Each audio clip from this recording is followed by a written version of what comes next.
Bonjour tout le monde, on se retrouve aujourd'hui pour le déballage de Folklore The Affliction. En fait, la boîte, c'est la première édition, premier printing.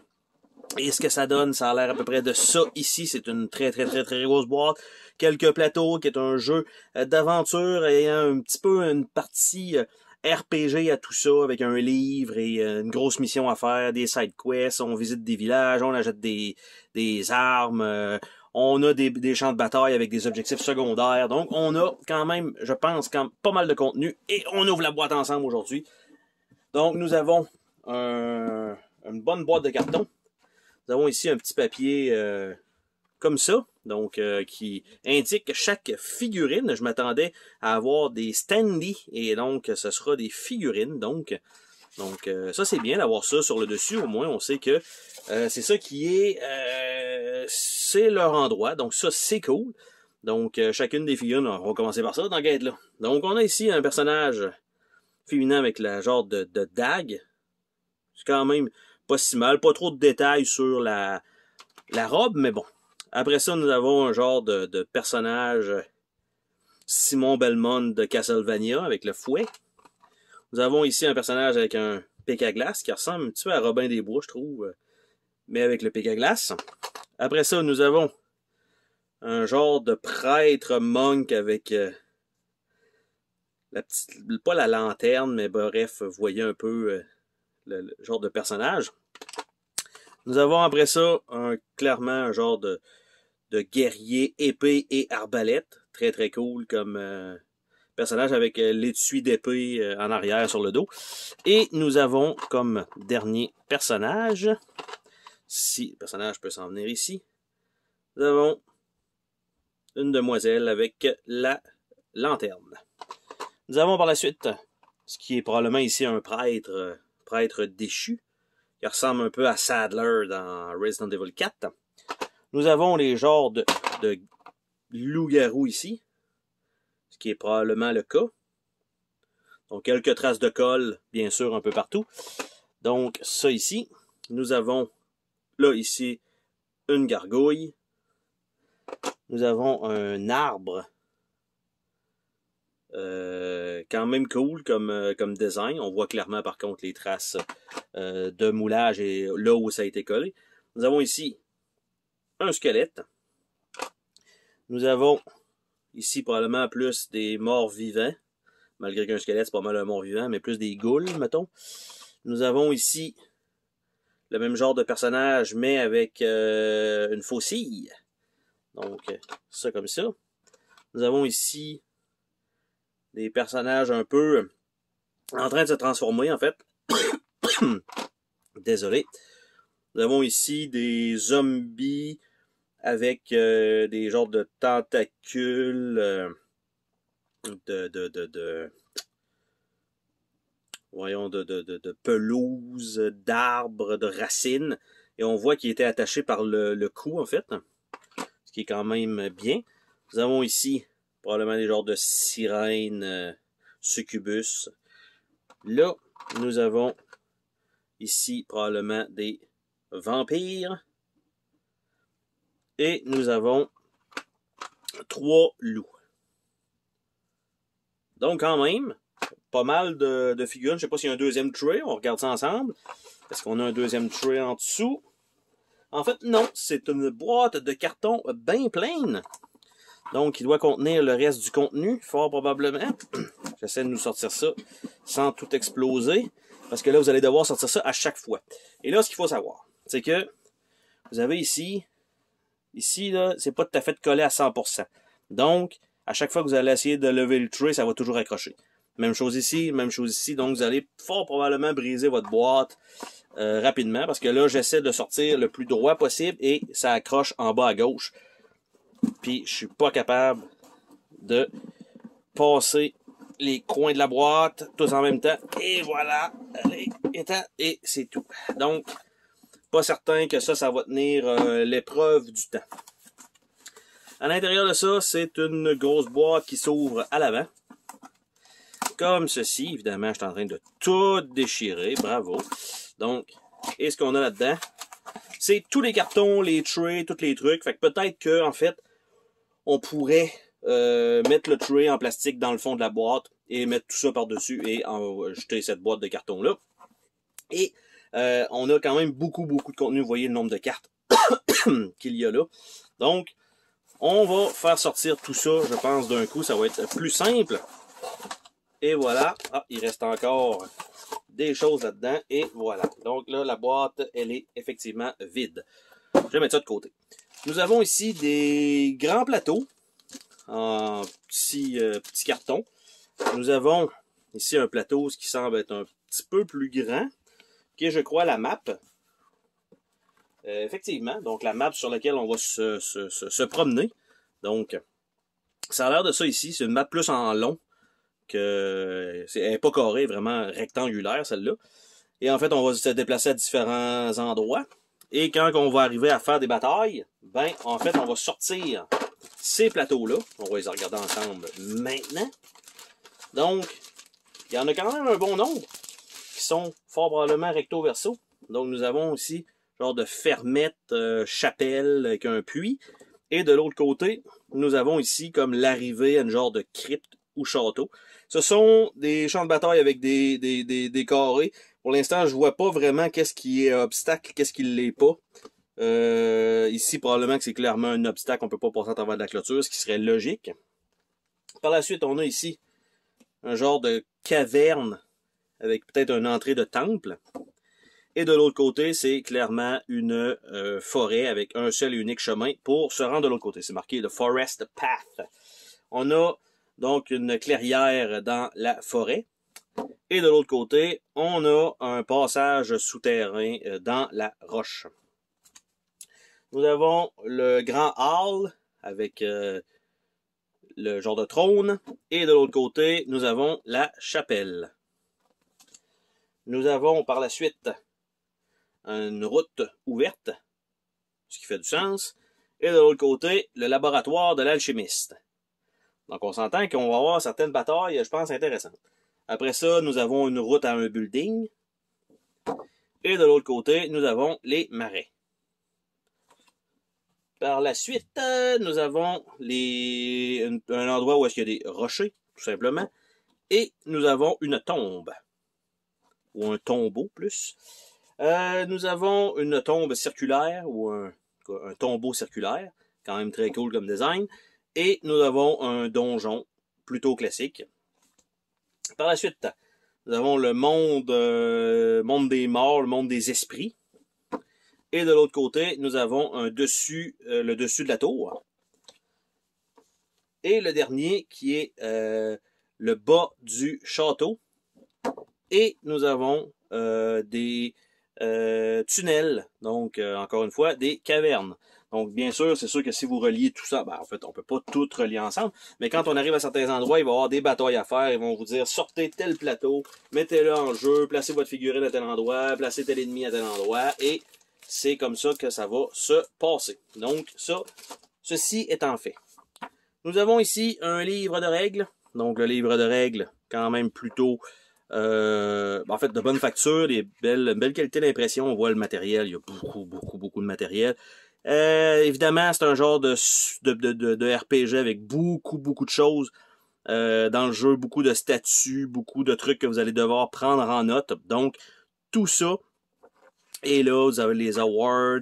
Si on meurt, qu'est-ce qui se passe? On se ramasse dans les limbes. Donc, on a des feuilles pour prendre note de nos personnages. Et on a tout ça, donc continuez votre journée, il y a un livre qui est là aussi, donc il annonce un petit peu ça, et on a l'index à l'arrière. Donc quand même, on parle de 36 pages de règlement, c'est quand même pas rien. On a aussi un livre de journal d'histoire. Donc lui, en fait, c'est quand on va avoir des choses à faire, donc le chapitre 1, on avance, et il y a 6 histoires de fournies dans ça. Et en fait, on avance et il se passe des choses. On a des combats à mettre en place. Donc, c'est vraiment ça le livre au complet. Et on parle de 50 pages. Donc, avec les événements ici comme ça, ils vont nous dire, va à tel événement, lis-le, fais tel test. Donc, un bon petit journal d'aventure. Nous avons ici les petits...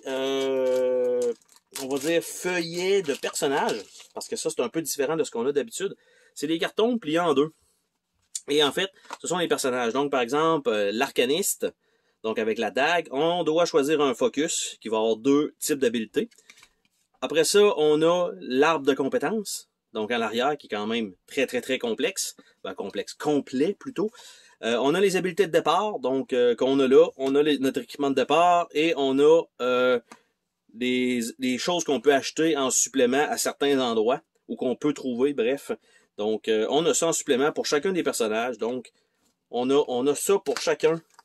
Donc, on a l'archéologiste, donc explorer ou scholar, archéologiste. On a le whip, on a un bandage, donc, et de l'autre côté, avec son arbre de compétences. Nous avons le Avenging Madman.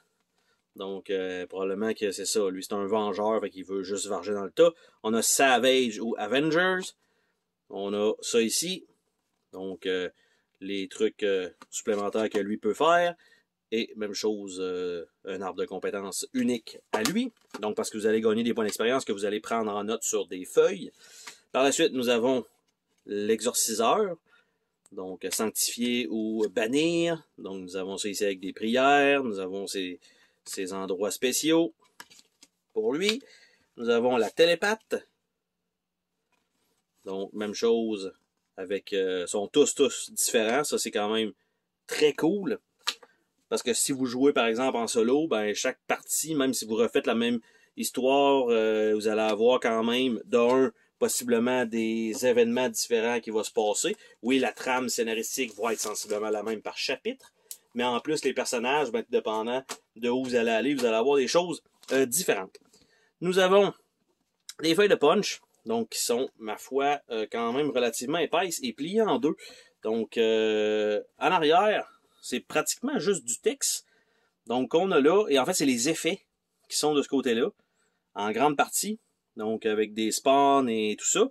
Et de l'autre côté, ben, c'est en fait le vrai jeton. Donc, le feu, le Book of Dark Dimension, on a des pièges, on a des bandages, on a des jetons Wanted, on a le reste ici. Et en termes d'épaisseur, franchement, ils n'ont pas trop lésiné. C'est un bon carton épais. Donc, ça, super bien, bonne facture. En tout cas, c'est bien, beaucoup de contenu dans la boîte. Par la suite, on a l'autre feuille de punch.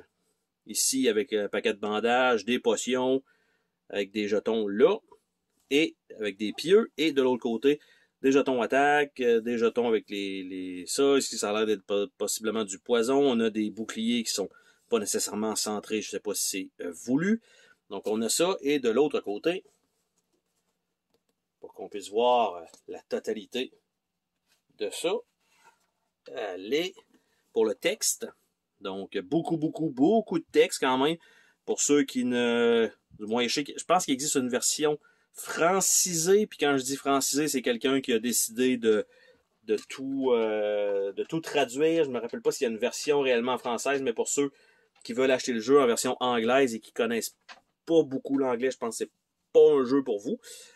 Par la suite, on a ici des jetons un peu plus gros qui vont prendre plus d'espace sur le plateau au lieu d'avoir fait des grosses figurines. Donc, on a ça. Quelques petits jetons un peu qu'on doit mettre sur les différents champs de bataille. Nous avons des portes avec la Wraith, Bat Swarm et des rochers probablement pour nous bloquer le chemin. Et de l'autre côté, donc, nous avons des Afflictions, des créatures, les livres. Parce que les livres, ce que j'ai compris aussi, c'est que vous allez avoir certains événements et quand vous allez récupérer peut-être des livres plus tard, ça va vous dire le personnage qui a le livre jaune. Ou si vous avez le livre rouge, faites telle affaire. Donc, c'est comme si le jeu se rappelait un peu de vos choix. Donc, c'est quand même bien fait pour ça. Donc, ça, c'est les cartons qui restent.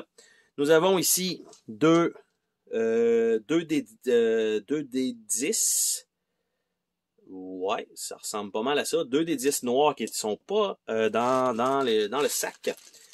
À l'intérieur de ça, nous avons un sac de sac. Nous avons un petit bonhomme comme ça qui sert en fait de personnage quand on se déplace sur la grosse carte. Ça sert pour diriger l'équipe. Nous avons une série de petits cubes comme beige un peu. J'espère qu'ils n'étaient pas blancs avant, puis juste sont rendus comme ça.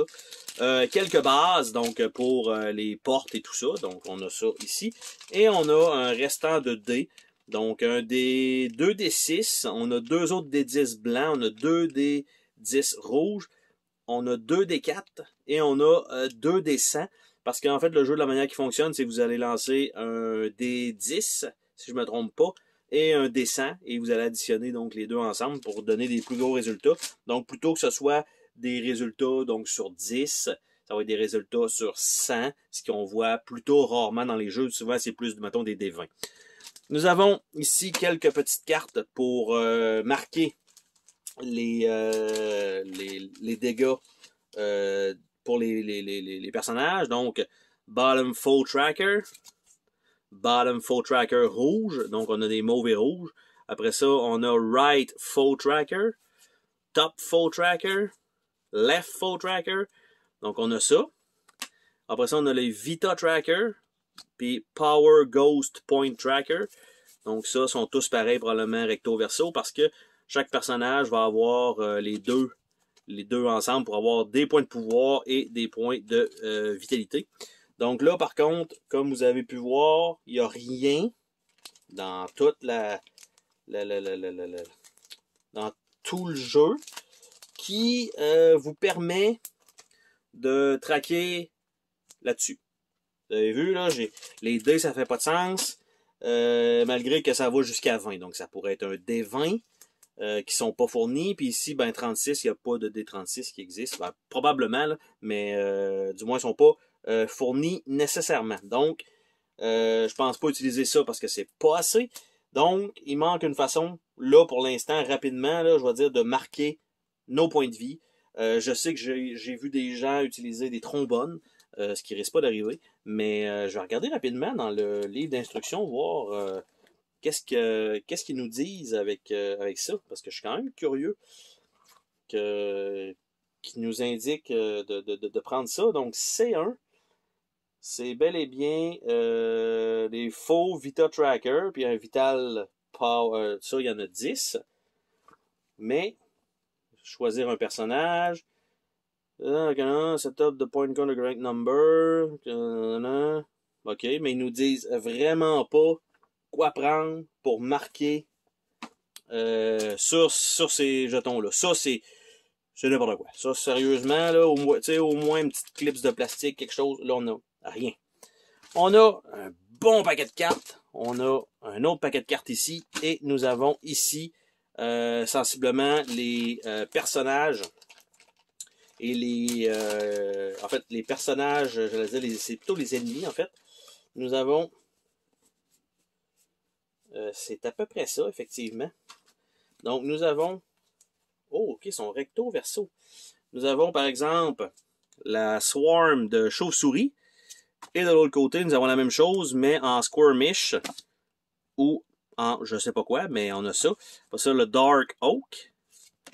Donc, en skirmish. Et en fait, on a, selon le nombre de personnages, le résultat ici qui est à lancer. On a une charte dans le bas pour suivre le monstre. On a un pouvoir. On a une coupe de statistiques. Quel argent ça donne.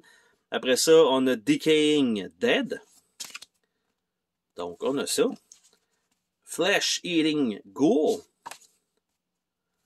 Nous avons les gargouilles. Nous avons un Highwayman. Nous avons la Angry Mob. Donc, à chaque fois que vous allez combattre, vous allez aller chercher ces trucs-là. Le Mad Druid. Donc, le druide un peu sauvage. Le Moon Priest. Nous avons les Night Stalker. On a l'image en bas de la figurine, c'est quand même bien. Nous avons le Rabbit Wolf. Nous avons le Restless Spirit. Nous avons Strega. Nous avons Undertaker. Nous avons le Vampire. Nous avons le Vicious Hound. Pas pourquoi les autres sont à l'envers. Nous avons le Watchman.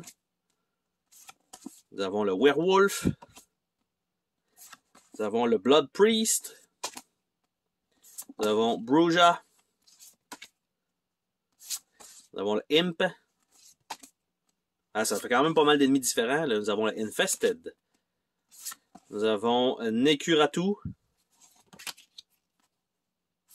Nous avons le Poltergeist. Nous avons le Revenant. Nous avons le Skinwalker. Nous avons le Tainted Sapling, qui réutilise en fait les mêmes figurines. Nous avons le White Wolf. Et ça se termine comme ça. Donc ça, quand même pas mal de plateaux pour ça. Nous avons par la suite ce qui semble être les personnages. Donc je sais, ça a l'air d'être nos plateaux de statistiques. Nous avons l'Arcaniste en version Ghost. Nous avons l'Archéologiste en version Ghost. Nous avons la Avenging Madman version Ghost. Exorciste. Télépathe. Et le Witch Hunter. Donc on a ceux-là aussi. Nous avons par la suite ce qui semble être des ennemis un petit peu plus gros, je pense. Du moins ceux-là qui avaient des jetons spéciaux. Donc le Book of Dark Dimension. On l'a pas en spécial, donc ils vont tout être comme ça. Nous avons le Colossal Dark Oak. Donc à la place, on prend le jeton au lieu de prendre une figurine normale. On a le Far East Alchemist. On a Galastig. On a Orynth. On a Otherian, on a Abomination, on a Valdlaney, on a Wraith, et on retourne au Book of Dark Dimension. Je sais qu'il y a eu du moins quelques omissions dans un certain printing. Là, je sais que c'est marqué premier printing dessus. Pour l'instant, je m'attendais pas à avoir des figurines, mais à avoir des standees. Donc, là, j'ai des figurines à la place. Là, je me demande, j'ai pas de plateau pour marquer rien. Pour mes personnages, que je trouve un peu bizarre. On n'a rien pour marquer non plus là-dessus. Après ça, on a ici les chartes d'aide. Donc, le Adventuring, comment ça se passe. Le Squirmishing, comment ça se passe. Donc, les petits combats. Les Encounters, comment ça se passe. Après ça, les rencontres avec les créatures et les afflictions. On a les statues. Donc, qu'est-ce qui fait quoi? Nous avons les services au village, donc trois endroits. Et nous avons aussi de l'autre côté. Donc, ce sont 4 cartes d'aide, je pense, qui vont être extrêmement pratiques. Donc, on a ça. Mais, comme on a pu voir, comme je disais, on n'a rien. Aucune clips, rien pour ça. Je pense qu'il manque une carte de boss. Je ne me rappelle pas c'est quoi qui manque. Mais il manque certaines cartes dans la première impression. La compagnie a quand même décidé de fournir un bundle des cartes manquantes. Il faut quand même les commander sur le site. Présentement, le site n'est pas tout à fait correct. On essaie d'aller downloader les règles, on n'est pas capable. Donc, faire les achats, on ne sait jamais. Donc, on va regarder les cartes ensemble. Donc, les cartes, on a des événements sur route. Et on a les routes, les événements hors route. Donc, les off-road events. Donc, il faut faire un choix 1 ou choix 2. Et quand on vire de bord, ben, choix 1 ou choix 2, tout simplement. Donc, Nightlight, Innocence Lost, The Mirror Pool, Purge All Evil, Abandoned Camp, Black Hole, Cry for Help, The Cairn, Disturbed Earth, Calm the Savage Beast, Woodsman, Fortune Teller, Traveler, Those in Need, Contagion, Outrage, The Master, Monolith, Panpipe, Pillaging, Dark Rite, The Coven, Resting Place, Night Hole, Hole in the Night, et la carte Off-Road Event qui va probablement être sur le dessus, comme ça. Donc pour cacher les autres, évidemment, pas savoir, mais de toute façon, on va piger la carte probablement en dessous. Donc, on a ce petit deck-là, et on a, ça c'est les Off-Road Events, et on a les Road Events, qui sont tous sur un deck comme ça. Et ce que ça donne, ben on a de jour, il se passe ça, et de nuit, on a simplement une autre option. Donc, il y en a un certain nombre, évidemment. Je vais pas toutes les montrer. Je pense que ça vaut pas le coup parce que c'est juste du texte de toute façon. Mais ça donne quand même un certain nombre de possibilités, c'est-à-dire 48 cartes comme ça. Et les off-road, il y en a 24 bon, il y en a 24, donc quand même un certain nombre. Je pense plutôt intéressant. Mais peut-être à la longue après, je veux dire, une campagne complète des 6 histoires, peut-être que vous allez avoir passé à travers de la totalité des événements. Donc, c'est sûr qu'il y en a qui vont revenir, mais au moins le fait d'avoir ceux-là qui sont sur route, d'avoir jour et nuit, ça se peut que vous les alterniez, en fait, dépendant quand est-ce que vous allez piger votre carte. Et il nous reste les decks, le deck de petites cartes, donc, qui sont là. Nous avons un paquet d'habiletés. Je vais mettre ça comme ça, ici. Nous avons les habiletés. Nous avons des compagnons de milice. Nous avons des prières. Nous avons des rituels qui sont comme ça. Nous avons les, bon, je vais les mettre ici. Nous avons les rituels. Et le reste, ce sont, j'allais dire, des objets faux. Donc, items. Nous avons les objets. Il y en a quand même, c'est la grande majorité. Et nous avons les artefacts. Je pensais que c'était fini. Et nous avons les tarots. Donc, on va commencer par les rituels, voir un peu ça a l'air de quoi. Les cartes n'ont pas de finité. Ce sont des petites cartes pleines. Au moins, les cartes ont les bouts arrondis. Donc, nous avons Arcane Ward, Cloak of the Wind, Disorientation, Energy Flux, Enthrall, From Beyond, Oblivion, Tame the Wild, Weaknesses et Time Stop. Donc, on a un petit deck comme ça. Nous avons les habiletés. On va aller voir ensemble qu'est-ce qu'on a. C'est probablement ce qui est sur les cartons, en fait. On va aller chercher ça. Donc, Arcanist, donc Runic Dice, Sig the Chakra, Crack the Whip, Iconographer. Après ça, Environmental Slaughter, Keep It Coming. Après ça, Blessing of the Cross, Purification, Psychic Implosion, Psychokinesis, In the Scope, Tracker, Adrenaline Rush, Alpha, Ancient Lore, Angelic Fist, Anthropology, Astrologer.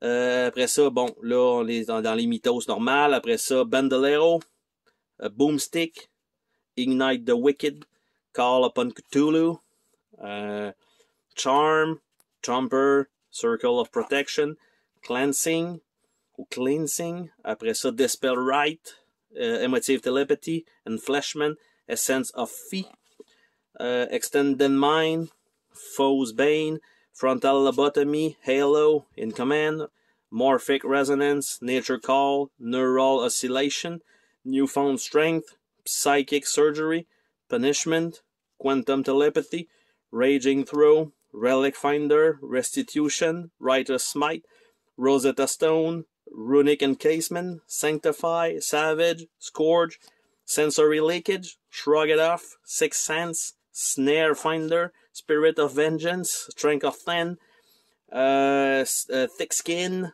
Tiamat, Unshaken Resolve, Precision Strike, When in Rome, World Traveler et Zoroaster Cry. Donc, beaucoup quand même d'habilités différentes, malgré, c'est juste du texte là-dessus.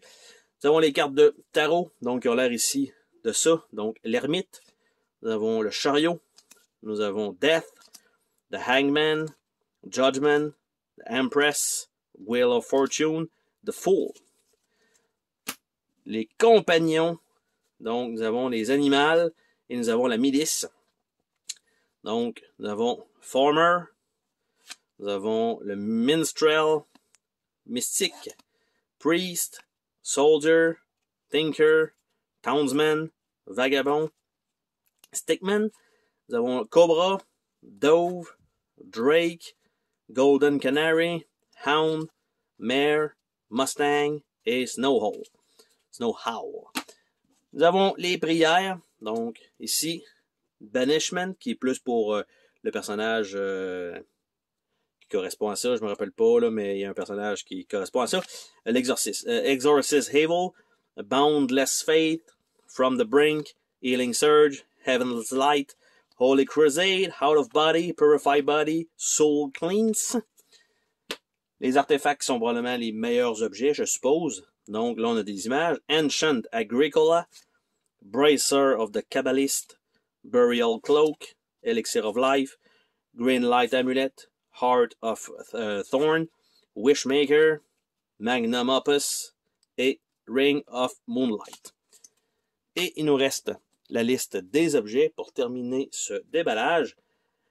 Hang of Life, bandage, quelques bandages, Cat's Eyes, Diamond, Dolomite Egg, Leather Boots, Expired Tonic, Eye of Horus, Garlic, Gold Cup, Greek Fire, Health Tonic, Heavy Coin Pouch, Holy Water, Incense, Jade Idol, Leather Strip, ou Stripe, Liquid Frankincense, Liquor Fortis, Naming Papyrus, Metal Greaves, Oil of Exorcism, Pure Salt, Quicksilver, Salve, Sharpening Stone, 2 fois, Spirit of Wine, 2 fois, Symbol of Tutmose, Torch, Vitriol, Wardstone, Wood, 2 fois, Wooden Stake, 1 fois, Ember Signet, Amulet of the Spirit, Belt of Celerity,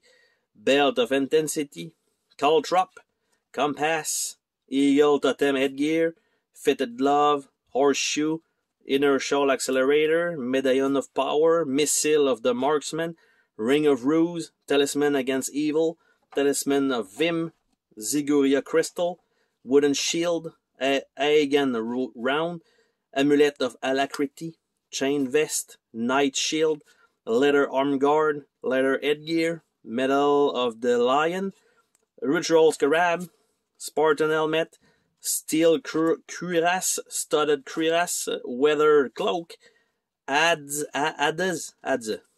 bref, Apergillum, Bale Hook, Chair Leg, c'est violent, Chair Leg, Crossbow, Dagger, Fémur, Glaive, Hacker, Hammer, Hand Cannon, Machete, un net, Pick, Pike, Pitchfork, Quartz Lantern, Rajput Flying Disc, Sledge, Soaring Halberd, Stiletto, Straight Razor et le Whip. Donc, c'est la totalité des items fournis. Il en manque peut-être, comme j'ai dit, parce que c'est le premier printing. Je sais qu'il y avait certaines omissions, mais ce que je trouve vraiment spécial, c'est que dans le jeu, vous avez ici, là, 7. Place the group marker. Place the group marker on the wall map at the church. OK, mais c'est parce que c'est pas ça, là, 7, là. If you get in consideration of the party must travel, ça n'a pas de sens. 8 character number, choose your story.